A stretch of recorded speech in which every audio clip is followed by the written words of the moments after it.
വിശ്വാസ വെളിച്ചത്തിലേക്ക് എല്ലാ ഗുഡ്നസ് ടി വി പ്രേക്ഷകർക്കും ഹൃദ്യമായ സ്വാഗതം. കത്തോലിക്ക സഭയുടെ മതബോധന ഗ്രന്ഥത്തെ വളരെ ആധികാരികമായും വസ്തുനിഷ്ഠമായും ലളിതമായും പ്രേക്ഷകർക്കായി വിശദീകരിച്ചുകൊണ്ടിരിക്കുന്ന ഒരു പ്രോഗ്രാമാണിത്. കത്തോലിക്ക സഭയുടെ വിശ്വാസ സത്യങ്ങളെ നമുക്കായി അവതരിപ്പിക്കുന്നത് കേരളത്തിലെ പ്രഗത്ഭനായ ദൈവശാസ്ത്രജ്ഞനും അധ്യാപകനുമൊക്കെയായ റവറൻഡ് ഡോക്ടർ വിൻസെൻ്റ് കുണ്ടുകുളമച്ചനാണ്. മെത്രാന്മാരോടും വൈദികരോടും യുവാക്കളോടും കുട്ടികളോടുമൊക്കെ സംവദിക്കുമ്പോൾ അധ്യാപന കലയുടെ പുതിയ രീതിശാസ്ത്രങ്ങൾ അവതരിപ്പിച്ചുകൊണ്ട് തൻ്റെ ആശയങ്ങൾ അവതരിപ്പിക്കുന്ന കുണ്ടുകുളമച്ചനെ ഈ ഒരു എപ്പിസോഡിലേക്ക് ഏറെ ആദരവോടുകൂടി സ്വാഗതം ചെയ്യുന്നു. Thank you. അച്ഛാ, നമ്മൾ ഈ കത്തോലിക്ക സഭയുടെ മതബോധന ഗ്രന്ഥത്തിലെ കുദാശകളെക്കുറിച്ചുള്ള ഭാഗങ്ങളാണ് നമ്മൾ ചർച്ച ചെയ്തുകൊണ്ടിരിക്കുന്നത്. അതിൽ രോഗീ ലേപനത്തിലാണ് നമ്മൾ ഇപ്പോൾ നിൽക്കുന്നത്. അപ്പോൾ കഴിഞ്ഞ എപ്പിസോഡിൽ അച്ഛൻ പറഞ്ഞു രോഗീ ലേപനം യേശു സ്ഥാപിച്ചതാണത്. യേശുവിൻ്റെ സുവിശേഷ പ്രഘോഷണത്തിൻ്റെ ഒരു മുഖ്യധാര തന്നെ രോഗികളുടെ സൗഖ്യം കൊടുക്കുക എന്നുള്ളതായിരുന്നു എന്ന് പറഞ്ഞു കഴിഞ്ഞു. അപ്പോൾ ഈ എപ്പിസോഡിൽ എനിക്ക് ആദ്യമായിട്ട് അച്ഛനോട് ചോദിക്കാനുള്ളത്, ഈ യേശു എപ്പോഴും രോഗവും പാപവും തമ്മിൽ കണക്ട് ചെയ്തിട്ടാണ് പലപ്പോഴും സംസാരിക്കുന്നത്. ഇപ്പോൾ തളർവാദ രോഗിയുടെ അടുത്താണെങ്കിലും നിന്റെ പാപങ്ങൾ ക്ഷമിക്കപ്പെട്ടുന്നു എന്നാണ് ആദ്യം പറയുക. പലരോടും അങ്ങനെ തന്നെ പറയുന്നുണ്ട്. അപ്പോൾ ഈ രോഗവും പാപവും തമ്മിൽ എന്താണ് ബന്ധം? പ്രത്യേകിച്ച് പഴയ നിയമത്തിൻ്റെ ഒരു പശ്ചാത്തലത്തിൽ രോഗമെന്ന് പറയുന്നത് പാപത്തിൻ്റെ ശമ്പളമാണെന്നും അത് രോഗം പാപത്തിൻ്റെ പരിണിത ഫലമാണെന്നും ഒക്കെ ഉള്ളൊരു കാഴ്ചപ്പാടുണ്ടല്ലോ. അപ്പോൾ എങ്ങനെയാണ് നമുക്ക് അതിനെ കാണേണ്ടത്? ഈ പാപവും രോഗവും തമ്മിൽ എന്ത് ബന്ധമാണുള്ളത്? സങ്കീർണമായ ഒരു ചോദ്യമാണ് സാറ് ചോദിക്കുന്നത്. കാരണം ഈ പാപവും രോഗവും തമ്മിലുള്ള ബന്ധത്തെ നമുക്ക് ഒരു ലബോറട്ടറിയിൽ, അതായത് ഒരു സാങ്കേതികമായ ഒരു ശാസ്ത്രശാഖയുടെ സഹായത്തോടു കൂടെ ഇത് വേർതിരിച്ച് അല്ലെങ്കിൽ ബന്ധപ്പെടുത്തി പറയാനായിട്ട് നമുക്ക് സാധിക്കില്ല. കാരണം പാപം എന്ന് പറയുന്നതും രോഗം എന്ന് പറയുന്നതും അതിന് ദൃശ്യഭാവങ്ങളുണ്ടെങ്കിലും അദൃശ്യഭാവങ്ങളും ഉണ്ട്. ഇപ്പോൾ രോഗം നമുക്ക് ഫിസിക്കലാണ് അല്ലെങ്കിൽ മെൻ്റലാണെങ്കിലൊക്കെ നമുക്ക് കാണാം. ആത്മീയ രോഗങ്ങൾ ചിലപ്പോൾ പെട്ടെന്ന് കണ്ടുവന്ന് വരില്ല. അതുപോലെ തന്നെയാണ് ഈ പാപങ്ങളും പുറത്ത് കാണുന്ന രീതിയിൽ പാപങ്ങൾ ഉണ്ടാവുകയേക്കാം ഉള്ളത് നമ്മൾ തിരിച്ചറിയും. അല്ലാതെയും അദൃശ്യമായ രീതിയിൽ പാപകരമായ അവസ്ഥയിലൂടെ നമ്മുടെ മനസ്സ് കടന്നു പോകാൻ ധാരാളം സാഹചര്യമാണ്. അപ്പോൾ അതുകൊണ്ട് തന്നെ ഇതിനൊരു രഹസ്യാത്മകതയുണ്ട്. പാപവും അതുപോലെ തന്നെയുള്ള രോഗങ്ങളും, അതുപോലെ തന്നെ ചേർക്കേണ്ടതാണ് മരണവും. ഇതെല്ലാം തമ്മിൽ ഒരു ബന്ധവുമില്ല എന്ന് പറഞ്ഞു കഴിഞ്ഞാൽ അത് സുവിശേഷത്തിൻ്റെ അരൂപിക്കുകയോ അല്ലെങ്കിൽ കർത്താവ് നമുക്ക് വെളിപ്പെടുത്തിയതിനെതിരായി പോകും. അതേസമയം ഈ രോഗങ്ങളുണ്ടാകുന്നത്, മരണമുണ്ടാകുന്നത് അല്ലെങ്കിൽ ദുരന്തങ്ങളുണ്ടാകുന്നത് അത് മുഴുവൻ പാപത്തിൻ്റെ ഫലമാണ് എന്ന് പറഞ്ഞാലും അതിൽ വളരെ പ്രശ്നങ്ങളുണ്ട്. അത് യേശുവിൻ്റെ നേരത്തെ തന്നെ ബിജു സാർ പറയുണ്ടായി. കർത്താവ് അദ്ദേഹത്തിൻ്റെ പരസ്യ ജീവിതകാലത്ത് സുവിശേഷ പ്രഘോഷണ ശുശ്രൂഷയുടെ ഭാഗമായിട്ട് രോഗികളെ സുഖപ്പെടുത്തുന്ന മിക്കവാറും സന്ദർഭങ്ങളിൽ ചില സന്ദർഭങ്ങളിൽ ചോദിക്കും, നിനക്ക് സുഖപ്പെടാൻ ആഗ്രഹമുണ്ടോ? ഉണ്ടെങ്കിൽ നീ എനിക്ക് നടക്കുക അല്ലെങ്കിൽ നീ കാണട്ടെ എന്നൊക്കെ പറയും. അത് കഴിഞ്ഞ ഉടനെ പറയും, ഇനിമേലിൽ നീ പാപം ചെയ്യരുത്. വേറെ ചില സന്ദർഭങ്ങളിൽ അങ്ങ് സൂചിപ്പിച്ചതുപോലെ ആദ്യം തന്നെ കർത്താവ് ചോദിക്കുന്നത്, ആദ്യം തന്നെ പറയുന്ന സ്റ്റേറ്റ്മെൻ്റ് അതാണ്, ഇനിമേലിൽ നീ പാപം ചെയ്യരുത്, നീ സുഖമായിരിക്കുക, നീ സുഖപ്പെടുക എന്നാണ്. അപ്പോൾ ഇത് രണ്ടും തമ്മിൽ ചേർത്ത് തന്നെയാണ് പല സ്ഥലങ്ങളിലും പറയുന്നത്. പക്ഷേ അതിൽ വരുത്തേണ്ട അർത്ഥവിന്യാസം, പ്രേക്ഷകരും നമ്മളെല്ലാം മനസ്സിലാക്കേണ്ട അർത്ഥവിന്യാസം എന്ന് പറയുന്നത് എന്താണ്? പാപത്തിൻ്റെ ഒരു വലിയ ശിക്ഷയായിട്ട് ദൈവം നമ്മുടെ മേൽ അടിച്ചേൽപ്പിക്കുന്ന ഒരു കാര്യമല്ല രോഗം. പക്ഷേ രോഗത്തിന് പാപം കാരണമാകാം. നമുക്ക് വളരെ ചെറിയ ചെറിയ ഉദാഹരണങ്ങളുടെ അതിലേക്ക് വരാം. ഇപ്പോൾ ഒരുപക്ഷെ അതിനു മുമ്പ് കർത്താവ് സുവിശേഷത്തിൻ്റെ കാര്യം സൂചിപ്പിച്ചതുപോലെ കർത്താവിൻ്റെ അല്ലെങ്കിൽ പഴയ നിയമത്തിൻ്റെ പുതിയ നിയമത്തിൻ്റെ ഒക്കെ വെളിച്ചത്തിൽ ഇത് തമ്മിൽ ബന്ധപ്പെടുത്തി സംസാരിക്കുന്ന ചില സന്ദർഭങ്ങളെ ഒരുപക്ഷെ നമുക്ക് ആദ്യമായിട്ട് നമ്മുടെ ശ്രോതാക്കൾക്ക് പരിചയപ്പെടുത്താം. അപ്പോൾ പഴയ നിയമത്തിൽ ചില സ്ഥലങ്ങളിൽ ഈ പാപത്തിൻ്റെ ഫലമാണ് രോഗമെന്ന് പറയുന്നുണ്ടെങ്കിലും, അല്ലെങ്കിൽ പൂർവികർ ചെയ്ത പാപത്തിൻ്റെ ഫലമാണ് ഇന്നത്തെ തലമുറ അനുഭവിക്കുന്നത് എന്ന് പറയുന്ന ചില ഭാഗങ്ങളൊക്കെ നമ്മൾ ഇസ്രായേൽക്കാരുടെ വിശ്വാസത്തിൽ കാണുന്നുണ്ട്. പക്ഷേ എല്ലായിടത്തും അങ്ങനെയല്ല. പല സ്ഥലങ്ങളിലും പ്രവാചകന്മാർ അത് തിരുത്തുന്നതായിട്ട് കാണുന്നുണ്ട്.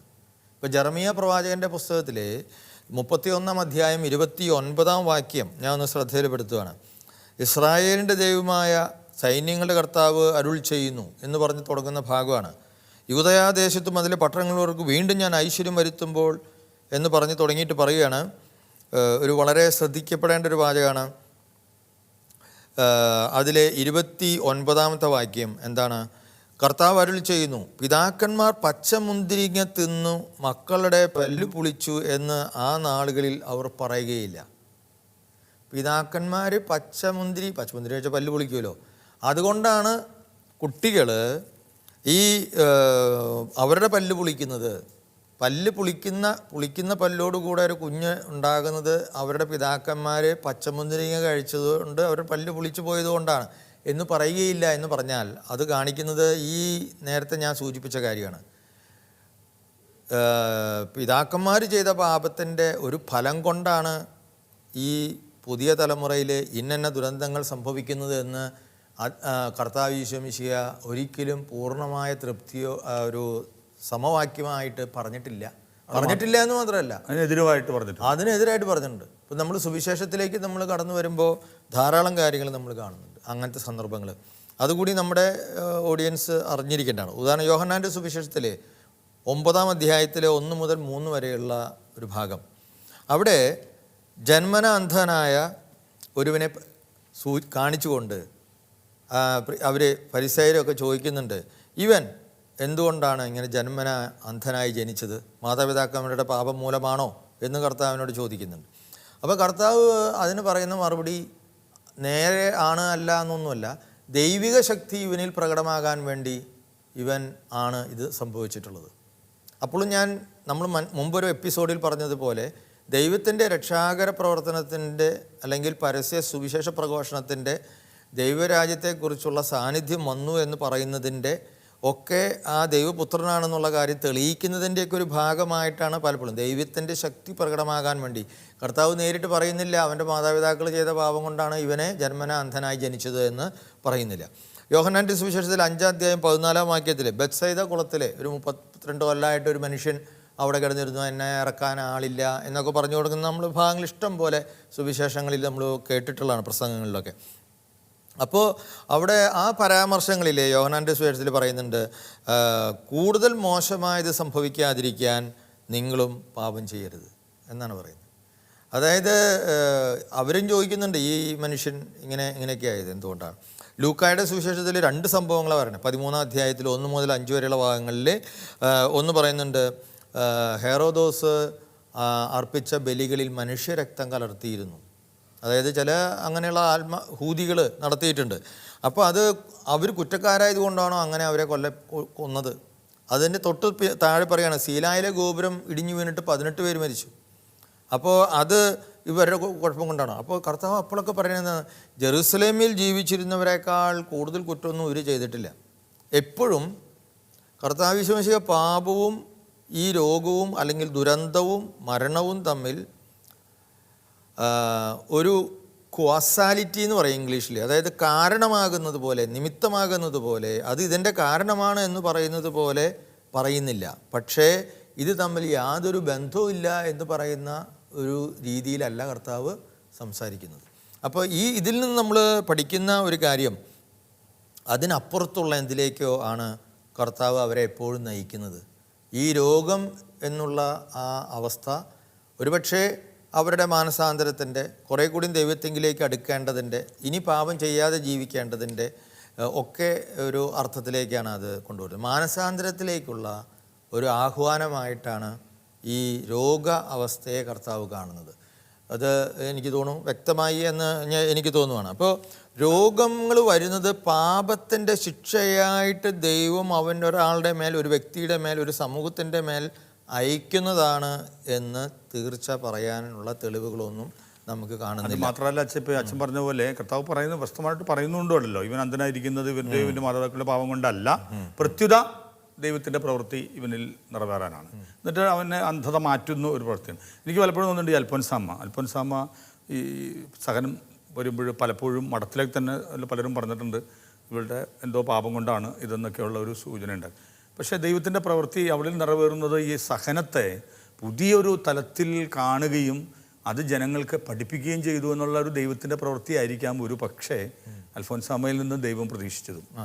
അത് തീർച്ചയായിട്ടും അതിലേക്ക് നമ്മൾ ഈ നമ്മുടെ സാർവത്രിക ഈ കാറ്റഗീസത്തിൻ്റെ ചില ഭാഗങ്ങൾ അങ്ങനെയുള്ള ബിജു സാർ ഇപ്പോൾ പറഞ്ഞ ആ ഒരു സൂചനയിലേക്ക് വരുന്നുണ്ട്. പക്ഷെ ഇവിടെ അതേസമയം നമ്മളൊരു കാര്യം നമ്മുടെ ശ്രോതാക്കളോട് നമ്മൾ തുറന്ന് പറയേണ്ട ഒരു കാര്യമുള്ളത് എന്താണെന്ന് വെച്ച് കഴിഞ്ഞാൽ, ഇത് ദൈവം തരുന്നൊരു ശിക്ഷയായിട്ടല്ലെങ്കിലും ഇത് മനുഷ്യൻ തന്നെ ക്ഷണിച്ചു വരുത്തുന്ന ഒരു ശിക്ഷ കൂടിയാണ്. അതായത് നമ്മളിതിനെ എപ്പോഴും പഴയ കാലഘട്ടങ്ങളിൽ ഈ ജീവിതത്തിൽ സംഭവിക്കുന്ന നല്ലതായാലും മോശമായാലും എല്ലാം ഒരു അതിസ്വാഭാവികമായ ശക്തിയോട് ചേർത്ത് പറയുന്ന ഒരു സംസ്കാരം ഉണ്ടായിരുന്നു. തിന്മയാണ് സംഭവിക്കണമെങ്കിൽ അത് പിശാചിലേക്കും, നന്മയാണ് സംഭവിക്കുന്നതെങ്കിൽ അത് ദൈവത്തെങ്കിലേക്കും, ചില അവസരങ്ങളിൽ അത് നീതിപൂർവമായിട്ടുള്ള തിന്മയാണെങ്കിൽ അത് ദൈവം ശിക്ഷയായി നൽകിയതാണെന്നും എല്ലാ കാര്യങ്ങളും ദൈവത്തിനോട് ഒരു ബന്ധപ്പെടുത്തി സംസാരിക്കുന്ന ഒരു സംസ്കാരം, സംസ്കൃതി. ആ സംസ്കൃതിയിൽ നിന്ന് ഉടലെടുത്ത പല ഭാഗങ്ങളും നമ്മുടെ ബൈബിളിൽ നമ്മൾ കാണും. അപ്പോൾ അതേസമയം നമ്മൾ മനസ്സിലാക്കണം, ഇത് പലതും മനുഷ്യൻ തന്നെ വരുത്തി വയ്ക്കുന്നതാണ്. ഇപ്പം തന്നെ പല രോഗങ്ങളെ കുറിച്ച് പറയുന്നത് 90% രോഗങ്ങളും ജീവിതശൈലി രോഗങ്ങളാണ്. അപ്പോൾ ഒരർത്ഥത്തിൽ മനുഷ്യൻ്റെ ക്രമാതീതമായിട്ടുള്ള അവൻ്റെ സ്വേച്ഛ കൊണ്ടോ അർത്ഥം കൊണ്ടും പാപാവസ്ഥയിലായതുകൊണ്ടോ ഒക്കെയുള്ള ഒരു, അല്ലെങ്കിൽ അവൻ ക്രമം പാലിച്ചിരുന്നെങ്കിൽ ഈ ജീവിതശൈലി രോഗങ്ങൾ അവനെ പിടികൂടുമായിരുന്നില്ലല്ലോ. അവൻ്റെ അത്യാഗ്രഹങ്ങൾ. ഇപ്പോൾ ഭക്ഷണം, കൊതി, ആവശ്യത്തിനല്ലല്ലോ നമ്മൾ ഭക്ഷിക്കുന്നത് ഭക്ഷിക്കുക എന്നുള്ളൊരു സുഖത്തിന് വേണ്ടി ഭക്ഷിക്കുന്നത് പോലെയാണ്. അപ്പോൾ ഈ പറയുന്ന പോലെ ജീവിതശൈലി രോഗങ്ങളെല്ലാം വരുന്നു. ഇനി നമ്മൾ ഈ എക്കോളജിക്കലായിട്ട് ഇന്ന് വരുന്ന ക്രൈസിസുകളെല്ലാം നോക്കി, ഇപ്പോൾ നമ്മൾ മഴക്കാലത്താണ്, പക്ഷേ ഈ എല്ലാം തീവ്ര മഴയാണ്. ചക്രവാത ചുഴികൾ ഇങ്ങനെ, പണ്ട് നമ്മൾ കാലവർഷത്തിലെ മൺസൂണിൽ 16 സൈക്കിളുകൾ നമ്മുടെ കാരണവന്മാർ എണ്ണാറുണ്ട്. ഞാനും എണ്ണാറുണ്ട് കുറച്ച് കൊല്ലം മുമ്പ് വരെ. ഇപ്പോൾ കുറച്ച് നാളായിട്ട് ഈ സൈക്കിള് ഓരോ നോക്കിയിട്ട് നമുക്ക് കിട്ടുന്നില്ല. മെയ് മാസത്തിൽ തന്നെ ഒരു 4-5 എണ്ണം കഴിഞ്ഞു പോയി. പിന്നെ ജൂണിൽ വളരെ കുറവാണ്. അപ്പോൾ ഇങ്ങനെയുള്ള മാറ്റങ്ങൾ നമ്മുടെ അന്തരീക്ഷത്തിൽ സംഭവിക്കുന്നു. അല്ലെങ്കിൽ ഇപ്പോൾ തന്നെ നമ്മൾ പുതിയ വൈറസുകളെ കുറിച്ച് കേൾക്കുന്നു. എന്തുകൊണ്ടാണ് വൈറസുകൾ ഇവിടെ ഈ മണ്ണിൽ നിന്ന് ഇത് ഉണർന്നു എഴുന്നേൽക്കുന്നത്? കാരണം സൂര്യനിൽ നിന്ന് പണ്ട് വരാത്ത രീതിയിലുള്ള കിരണങ്ങൾ ഈ ഭൂമിയിലേക്ക് എത്തുകയും, ഓസോൺ പാളിയുടെ കാര്യമൊക്കെ നമ്മൾ കേട്ടിട്ടുണ്ട്. അങ്ങനെ ഇവിടുന്ന് താപം വർദ്ധിപ്പിച്ചതുകൊണ്ട്, അല്ലെങ്കിൽ നമ്മൾ അങ്ങനെയുള്ള ഈ ഭൂമിയുടെ നിലനിൽപ്പിനെ അപായപ്പെടുത്തുന്ന രീതിയിലുള്ള രാസപദാർത്ഥങ്ങൾ ഉപയോഗിച്ചതുകൊണ്ട്, അണുവായുധങ്ങൾ ഉപയോഗിച്ചതുകൊണ്ട്, കടലിനെ മലീമസമാക്കിയതുകൊണ്ട്, ഇവിടെ നിന്ന് ഉള്ള ഈ അന്തരീക്ഷത്തിൻ്റെ ബന്ധങ്ങൾ, ന്യൂക്ലിയർ നമ്മുടെ വലിയ ന്യൂക്ലിയസുകൾ തമ്മിലുള്ള ബന്ധങ്ങൾ തന്നെ ആകെ തെറ്റിപ്പോവാണ്. സൗരയൂഥ വ്യവഹാരത്തിൽ തന്നെ ഒരുപാട് അപ്രതീക്ഷിതമായ കാര്യങ്ങൾ സംഭവിക്കുകയാണ്. അപ്പോൾ ഇവിടെ അതുവരെ ഒരിക്കലും ഉണരാണ്ട് മരണപ്പെട്ട പോലെ കിടന്നിരുന്ന ഒരുപാട് വൈറസുകൾ ഇനി അടുത്ത നൂറ്റാണ്ടുകളിൽ കൂടുതൽ സജീവമായി തീരും എന്നാണ് പറയുന്നത്. അപ്പോൾ ഇതൊക്കെ മനുഷ്യൻ്റെ നിർമ്മിതി കൊണ്ടാണ്. അപ്പോൾ ഇതിനെ നമ്മൾ ദൈവത്തെങ്കിലേക്കല്ല കുറ്റപ്പെടുത്തേണ്ടത്. നമ്മളിവിടെ ഇപ്പോൾ വെള്ളപ്പൊക്കം ഈ ദിവസങ്ങളിൽ ഉണ്ടാകുന്നത്, അല്ലെങ്കിൽ നമ്മുടെ എല്ലാ രോഗങ്ങളും വെള്ളപ്പൊക്കം. ഈ ലോകത്തിലുള്ള പട്ടിണി എടുത്ത് നോക്കിയോ. ഇപ്പം നമ്മൾ എപ്പോഴും പറയും ഈ ലോകത്തിൽ ദൈവം വാ തന്നിട്ടുണ്ടെങ്കിൽ, അത് മനുഷ്യന് വാ തന്നിട്ടുണ്ടെങ്കിൽ അത് വയറ് നിറയ്ക്കാനുള്ള സാധനം ദൈവം ഈ ലോകത്തിൽ കൊടുത്തിട്ടുണ്ട്. പക്ഷേ അത് വളരെ ഒരു മൈനോറിറ്റി, ഒരു 30% ആളുകളാണ് ഈ ലോകത്തിലെ ഒരു 70% ആളുകളുടെ കൂടെ അവർക്ക് അവകാശപ്പെട്ടത് സ്വന്തമാക്കിയിരിക്കുന്നത്. അപ്പോൾ അത് ഏറ്റവും പണക്കാരനും അല്ലെങ്കിൽ പാവപ്പെട്ടവനും തമ്മിലുള്ള ഈ അകലം ഓരോ വർഷം കഴിയും തോറും കൂടി വരുന്നതിൻ്റെ കാരണം ഈ ഒരു കൊള്ളയാണ്, മനുഷ്യൻ തന്നെ പരസ്പരം നടത്തുന്ന കൊള്ളയാണ്. അപ്പോൾ ഇതിൻ്റെയൊക്കെ ഫലം നമ്മൾ പട്ടിണിയായിട്ട് അനുഭവിക്കുന്നു, യുദ്ധമായിട്ട് അനുഭവിക്കുന്നു. അതുപോലെ തന്നെ എക്കോളജിക്കൽ ഇഷ്യൂസായിട്ട് നമ്മൾ, പ്രകൃതിയുടെ പ്രശ്നങ്ങളായിട്ട് നമ്മൾ അനുഭവിക്കുന്നു. അപ്പോൾ ആ രീതിയിൽ നമ്മൾ മനസ്സിലാക്കുക വേണം, പാപത്തിന് ഫലമുണ്ടല്ലോ. ഇനി മാനസികമായിട്ട് അങ്ങനെ തന്നെയല്ലേ. നമ്മളിപ്പോൾ നിരന്തരമായിട്ടൊരു തെറ്റിൽ ചെയ്യുന്ന ഒരാളാണെങ്കിൽ നമുക്ക് എങ്ങനെ വേറൊരാളെ, നുണ പറയുന്ന ഒരാളാണെങ്കിൽ എങ്ങനെ നമുക്ക് വേറൊരാളെ അഭിസംബോധന ചെയ്യാൻ പറ്റും? നമ്മൾ നീതിനിഷ്ഠമായിട്ട് പ്രവർത്തിക്കുന്ന ഒരാളല്ലെങ്കിൽ എത്ര നാൾ നമുക്ക് മുഖം മൂടിയിട്ടിട്ട് നീതിയെക്കുറിച്ച് പ്രസംഗിക്കാൻ പറ്റും? അപ്പോൾ അവിടെയും അറിയാതെ നമ്മുടെ ശരീരഭാഷയിലൂടെയും നമ്മുടെ ജീവിതം കാണുന്ന ആളുകളിലേക്ക് തിന്മയുടെ സ്വാധീനങ്ങൾ വന്നുകൊണ്ടിരിക്കും, എത്ര നമ്മൾ മുഖം വെളുപ്പിച്ച് ജീവിച്ചാലും. അപ്പോൾ പാപത്തിന് വ്യക്തിപരമായ ജീവിതത്തിലായാലും അത് സമൂഹ ജീവിതത്തിലായാലും പാപത്തിന് രോഗങ്ങൾ ഉണ്ടാക്കാൻ സാധിക്കും. അത് മരണത്തിലേക്ക് നയിക്കുന്നതുമാണ്. അപ്പോൾ അങ്ങനെ ഒരു തരത്തിലും ബന്ധമില്ല എന്ന് പറഞ്ഞാൽ അത് സഭ പഠിപ്പിക്കുന്ന അല്ലെങ്കിൽ സുവിശേഷത്തിൽ യേശു നമുക്ക് പറഞ്ഞു തരുന്ന അപ്പസ്തോലന്മാർ എഴുതി വച്ചിട്ടുള്ള ആദിമ ക്രൈസ്തവർ വിശ്വസിച്ചിരുന്ന വിശ്വാസ പാരമ്പര്യത്തിന് എതിരായിരിക്കും. അതേസമയം ഇത് അതിൻ്റെ ഒരു ശിക്ഷയായിട്ട് ദൈവം ഇങ്ങനെ ക്രൂരനായിട്ട് ഇരിക്കുകയാണ്, എന്നിട്ടിങ്ങനെ തരുവാണ് എന്നുള്ള രീതിയിലുള്ള ഒരു പഴയകാല സങ്കല്പം ദൈവത്തെക്കുറിച്ച് പറയാൻ പാടില്ല. കാരണം ദൈവം, ക്രിസ്തു വെളിപ്പെടുത്തിയ ദൈവം അതേസമയം എപ്പോഴും ക്ഷമാശീലനാണ്. അവൻ കാരുണ്യവാനാണ്, ദയാലുവാണ്, അതേസമയം അവൻ നീതി പ്രവർത്തിക്കുന്നവനുമാണ്. അപ്പോൾ ഈ രണ്ട് കാര്യങ്ങളും ദൈവശാസ്ത്രപരമായിട്ട് ഈ വിഷയത്തെക്കുറിച്ച് നമ്മൾ ചിന്തിക്കുമ്പോഴും പറയുമ്പോഴും നമ്മുടെ ജീവിതത്തിൽ അതിനെക്കുറിച്ച് കാണുമ്പോഴും ഈ ഒരു രണ്ടും തമ്മിലുള്ള ബാലൻസ് അത് കീപ്പ് ചെയ്യാനായിട്ട് നമ്മൾ ശ്രദ്ധിക്കണം. ചുരുക്കത്തിൽ എനിക്ക് തോന്നുന്നു ഈ രോഗീലേപനം എന്ന് പറയുന്നത് വല്ലാത്തൊരു ദൈവത്തിൻ്റെ കൃപയിൽ ആശ്രയിക്കുന്ന ഒരു കുദാശയാണ്. അവൻ്റെ പാപം, അവൻ്റെ മനസ്സ് കൊണ്ട് അവൻ്റെ പാപക്കറകളെല്ലാം മാറ്റിക്കളയുന്നു. ഒപ്പം തന്നെ രോഗിക്കൊരു സൗഖ്യം നൽകുന്നു. അത് ശാരീരികമായിട്ട് ഉണ്ടാകണമെന്നില്ലെങ്കിൽ പോലും അവനെ ആ ഒരു സൗഖ്യത്തിലേക്ക് പ്രവേശിപ്പിക്കുന്ന ഒരു ജീവദായകമായ ഒരു കുദാശ എന്ന് പറയുന്നത്. അതുകൊണ്ടാണ് നമ്മൾ നേരത്തെ ചെറുതായിട്ട് സൂചിപ്പിച്ചത്, ഇത് ഒരു മാനസാന്തരത്തിലേക്കുള്ള ഒരു വഴിയാണ്, ഒരു വഴിയാണ്. ഇപ്പോൾ അത് ഈ SCCC 1502 അങ്ങനെ പറയുന്നുണ്ട്, ഈ മാനസാന്തരത്തിലേക്കുള്ള ഒരു വഴിയാണ് രോഗം എന്നുള്ളത്. നമുക്ക് തന്നെ ഈ രോഗങ്ങൾ ഓർമ്മിപ്പിക്കുകയാണ്. എൻ്റെ ജീവിതത്തിന് അന്ത്യമുണ്ട്, ഞാൻ പരിമിതിയുള്ളവനാണ്, ബലഹീനനാണ്, ഞാൻ ഇങ്ങനെയുള്ള ആയിട്ടുള്ള രീതികളിലൂടെ ഇനി ഞാൻ ജീവിക്കരുത്, കുറേ കൂടി സുഹൃത സമ്പന്നമായ ഒരു ജീവിതം നയിക്കാൻ ഞാൻ വിളിക്കപ്പെട്ടതാണ്, എനിക്ക് അധികം നേരമില്ല. അപ്പോൾ അതിന് നമ്മൾ പറയുക വേറെ രീതിയിൽ ഡിവൈൻ എഡ്യൂക്കേഷൻ എന്ന് പറയും. ഇപ്പോൾ നമ്മൾ യോഹന്നാൻ്റെ സുവിശേഷത്തിൽ നമ്മൾ മുന്തിരിച്ചെടിയുടെ ഉപമ കേട്ടിട്ടുണ്ട്. മുന്തിരിച്ചെടിയുടെ ഉപമയിൽ കർത്താവ് പറയുന്നൊരു കാര്യമാണ്, ഒരു കർഷകൻ ആ ഒരു മുന്തിരിച്ചെടി കൂടുതൽ ഫലം പ്രാപിക്കാൻ വേണ്ടി, പ്രവർത്തിപ്പിക്കാൻ വേണ്ടി അതിനെ വെട്ടിയൊരുക്കും. അപ്പോൾ അതിനൊരു പ്രൂണിങ് എന്ന് പറയും, നമ്മൾ പ്യൂരിഫിക്കേഷനാണത്. അപ്പോൾ ഈ രോഗങ്ങൾ വരുന്നത് ഒരുപക്ഷെ നമ്മൾ ചെയ്ത പാപത്തിൻ്റെ ഫലങ്ങൾ കൊണ്ട് ഉണ്ടാകാം, തീർച്ചയായിട്ടും. അത് ശിക്ഷയായിട്ട് ദൈവം ഇങ്ങനെ നമ്മുടെ മേത്ത് ഇമ്പോസ് ചെയ്യുന്നതല്ല, നമ്മൾ തന്നെ നമ്മുടെ മേൽ ക്ഷണിച്ചു വരുത്തുന്ന ശിക്ഷകളാണ് ഒരു തരത്തിൽ പറഞ്ഞാൽ. ചില അവസരങ്ങളിൽ അങ്ങനെ ആകണമെന്ന് യാതൊരു നിർബന്ധവുമില്ല. ചില അവസരങ്ങളിൽ അത് ഒരുപക്ഷെ നമ്മൾ ഈ ജീവിതത്തിൻ്റെ പക്വതയിലേക്ക്, ഈ ലോകത്തിൻ്റെ നൈമിഷികതകളോട് മതി എന്ന് പറഞ്ഞ് മതി എനിക്ക് അതിനേക്കാൾ ഉന്നതമായ ഒരാത്മീയമായ ജീവിതമുണ്ട്, നിത്യതയുണ്ട്, സന്തോഷമുണ്ട്, ശാന്തിയുണ്ട് എന്ന് മനസ്സിലാക്കി അതിലേക്ക് തിരിയാനായിട്ടുള്ള ഒരു പരിശീലനത്തിൻ്റെ ഡിവൈൻ എഡ്യൂക്കേഷൻ എന്നാണ് അതിനെക്കുറിച്ച് ദൈവശാസ്ത്രജ്ഞന്മാർ പറയുന്നത്. അങ്ങനെ കുറേ പക്വമായ ഒരു വിശ്വാസ ജീവിതത്തിലേക്ക് വരാനും ഇത് സഹായിക്കും. അത് വളരെ നമ്മുടെ നിത്യജീവിതത്തിൽ നമ്മൾ ചുറ്റുപാടും നോക്കിയാൽ, അല്ലെങ്കിൽ നമ്മുടെ തന്നെ അനുഭവങ്ങളിലൊക്കെ, നമ്മുടെ ബന്ധുക്കളുടെ അനുഭവങ്ങളിലൊക്കെ പലപ്പോഴും പല രോഗങ്ങൾ വന്നപ്പോൾ, അല്ലെങ്കിൽ ചില ആക്സിഡൻറ്റുകളൊക്കെ വരുമ്പോൾ അതോടുകൂടി അവരുടെ ജീവിതം തന്നെ മറിയുന്ന ഒത്തിരി സന്ദർഭങ്ങൾ നമ്മുടെ ചുറ്റുപാടും നമ്മൾ കണ്ടിട്ടുണ്ട്. എന്നുവെച്ചാൽ അതോടൊപ്പം തന്നെ ഈ രോഗിലേപനം എന്ന കുദാശ നമുക്കറിയാമല്ലോ, സഭയുടെ ചരിത്രത്തിൽ ആദ്യത്തെ ഒരു കുദാശ, ഇതെല്ലാം യേശു സ്ഥാപിച്ചെന്ന സഭ വിവേചിച്ചറിഞ്ഞപ്പോഴും ആദിമസഭയിൽ ആദ്യമുണ്ടായിരുന്നത് മാമോദിസ മിസ്ത കുർബാന എന്നൊരു കുദാശയാണ്, കുദാശ എന്ന നിലയിൽ. പിന്നീടാണ് സഭ ഓരോരോ ഘട്ടങ്ങളിലേക്ക് ഇതിന് വളർന്നു വന്നിട്ടുള്ളത്. ഈ രോഗിലേപനത്തിൻ്റെ അതിൻ്റെ ഒരു വളർച്ചയുടെ ഘട്ടം ഒന്ന് വിശദീകരിക്കാമോ? ഈ ആദിമസഭയിൽ തന്നെ നമ്മൾ കാണുന്ന രോഗികളായ ആളുകൾക്ക്, നേരത്തെ നമ്മൾ യാക്കോബ് ശ്ലീഹായുടെ ആ ലേഖനത്തിൽ നിന്ന് 5-ാം അധ്യായം 14-ാം വാക്യം നമ്മൾ ഉദ്ധരിച്ചുകൊണ്ട് മുമ്പ് ഏതോ ഒരു എപ്പിസോഡിൽ പറഞ്ഞിട്ടുണ്ട് നമ്മൾ.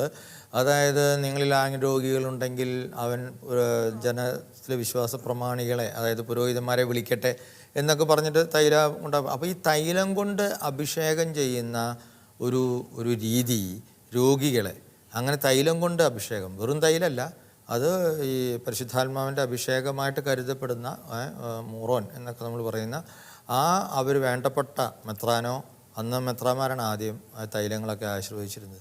അപ്പോൾ അങ്ങനെയുള്ള ആ രീതി ആദിമസഭയിലുണ്ടായിരുന്നു. അത് വന്നത് നല്ലൊരു ശതമാനം എളുപ്പത്തിൽ വന്നത് യഹൂദരിൽ നിന്ന് കൂടിയാണെന്ന് വേണമെങ്കിൽ പറയാം. കാരണം യഹൂദരുടെ ഇടയിൽ ഈ തൈലം പൂശുന്ന കർമ്മം ഉണ്ടായിരുന്നു.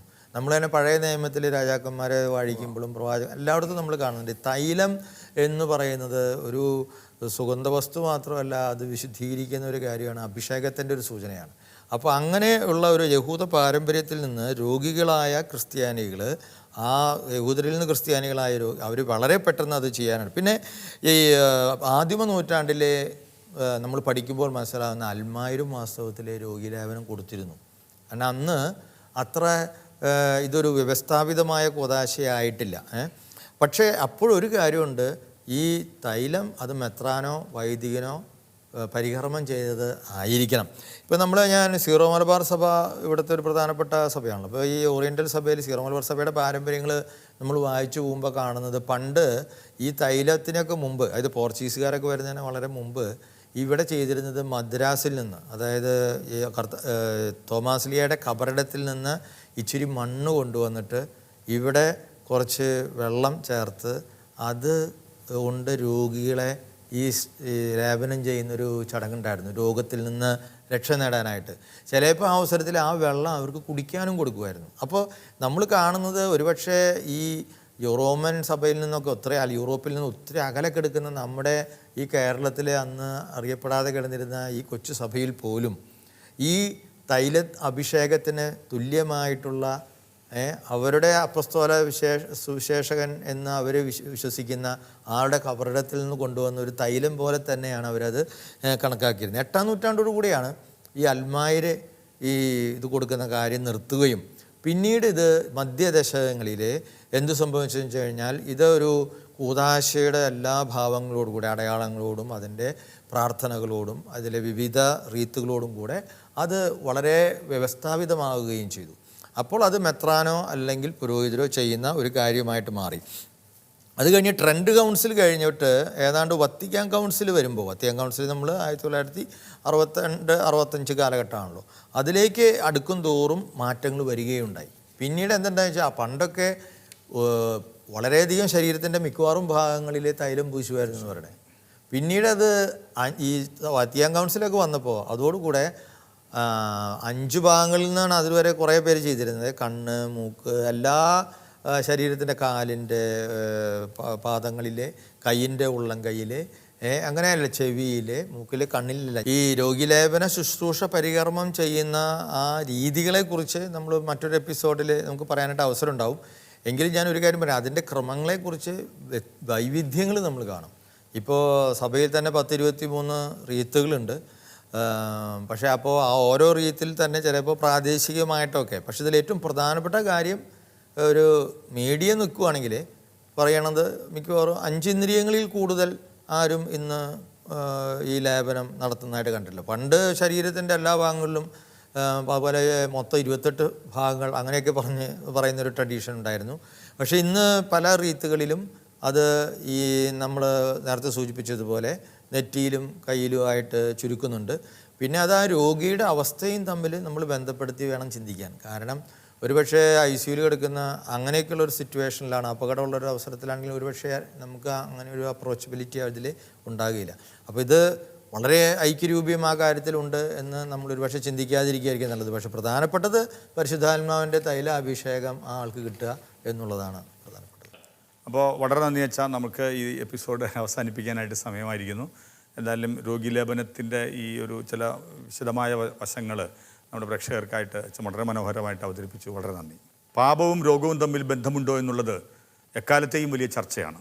സുവിശേഷങ്ങളിലൂടെ നാം കടന്നു പോകുമ്പോൾ നാം മനസ്സിലാക്കുന്നത് പാപവും രോഗവും തമ്മിൽ ചില ബന്ധങ്ങളുണ്ട്.